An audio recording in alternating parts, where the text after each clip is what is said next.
सावी अगं हा, नीता पिऊ देत तिला. हे प्यायले तर दूध उलटून पडेल.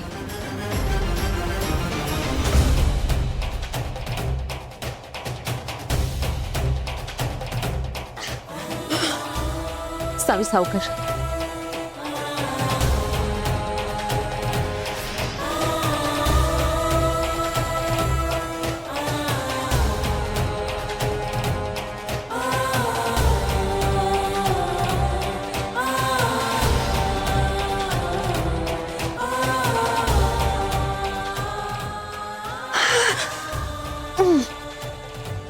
सावी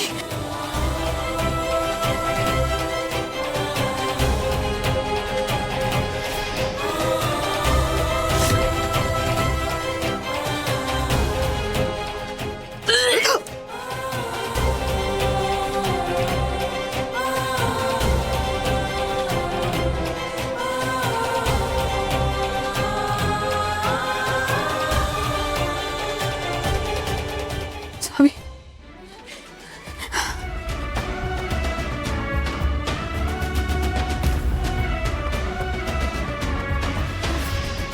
सावी खरंच सॉरी ग. माझ्यामुळे तुला खूप त्रास सहन करावा लागला. बहिणी तुम्ही कशाला सॉरी बोलताय? तुमच्यामुळे काही झालेलं नाही. आणि तसं पण आता मी उलटी केली आहे ना, तर मग ते दूध उलटून गेलं असेल. मला काही नाही होणार, टेन्शन नका घेऊ. तरी त्या विषयाचा आपण लवकरात लवकर काहीतरी बंदोबस्त करायला हवा. दामिनी मॅडमवर लक्ष ठेवून वेळीच ते गायब करायला पाहिजे आता. सावी ते आई बाहेर गेली ना, मग बघू काय करायचं ते. आधी तू जाऊन आराम कर बरं. मी तुझ्यासाठी खायला घेऊन येते. हा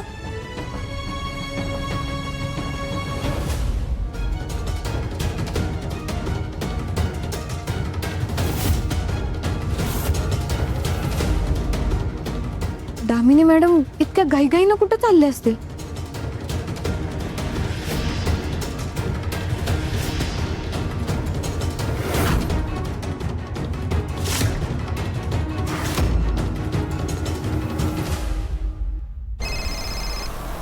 हॅलो. तुम्ही सांगितलेलं काम झाले. काय म्हणजे तो नंबर कोणाचा हे कळलं का? त्या गाडीच्या मालकाची चौकशी नक्की कोण करत होतं तेही समजलंय? हा मॅडम, मी त्या नंबरवर फोन पण केला होता. आणि तो ज्याचा नंबर आहे ना, त्याची कुंडली पण काढली मी.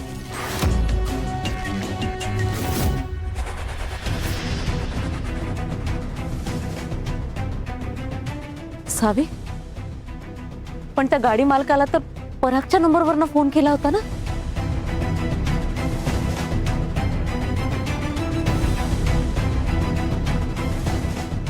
कोणाचा नंबर येतो? त्याचं नाव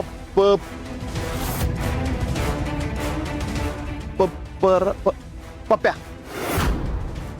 पप्प्या गायकवाड नाव आहे त्याचं. फॅब्रिकेटरचा धंदा आहे. इथंच भवानी मंडपापाशी राहतोय तो.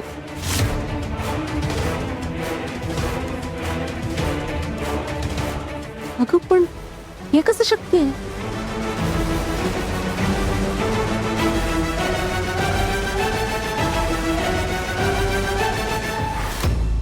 मॅडम सगळ्यात महत्वाची गोष्ट, ज्या दिवशी मधुसूदन मेला त्या दिवशी पप्प्या कोल्हापुरात नव्हता.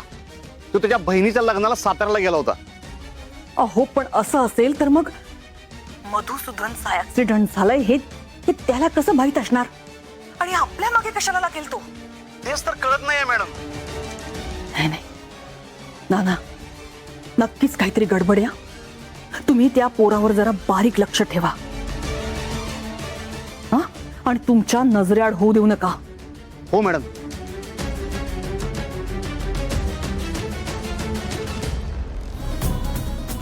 या पप्प्याला एवढा काय इंटरेस्ट असेल मधुसूदनच्या केसमध्ये? त्या गाडी मालकाला का फोन केला असेल त्याने?